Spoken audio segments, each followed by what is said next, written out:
But first tonight, a woman in Queens thought she was buying a residential lot.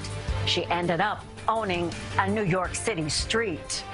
I've been covering news in New York City for 20 years. I have never seen anything like this. This is just bizarre. Well, the city did that. Good evening, I'm Dana Tyler. It is bizarre, as Tony said. It's a municipal mix-up, and the woman says she's not getting much sympathy from the city. CBS 2's Tony Aiello with the story in this exclusive report. You wanted to buy a lot. I wanted a lot. What'd you get? A street. You didn't want a street. I didn't want a street. It's paved, marked, and maintained by New York City. But William Court in Far Rockaway, with almost a dozen homes, is owned by Norma Parnell. If you decided to gate off your property, how would these people get home? There would be no way for them to come into their property. Because you own this street. Yes. It started in 2001 when Parnell went to an auction of city-owned properties. There was a listing for a, quote, vacant lot. This lot happened to be in my neighborhood.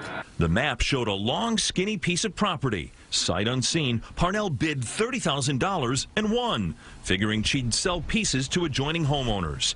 Months later, she learned what the city sold as a vacant lot is actually William Court, a 280-foot-long street, technically a privately owned accessway. You're willing to sell this back to the city? Yes. Parnell says in 2010 the city offered to refund her $30,000, but she declined because right on her tax bill, the city lists the property as vacant land zoned residential, valued at $257,000. I would like the city of New York to pay me back the value of what the land is worth, not what they sold me for. Friday, a city spokesperson told me the city has made numerous attempts to offer her a full refund. She refused.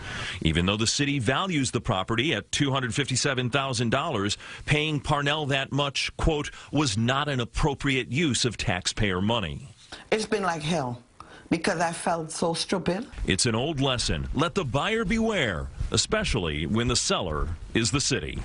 Tony Aiello, CBS 2 News. Parnell obviously can't build on that land, even though it is taxed as vacant land zoned residential.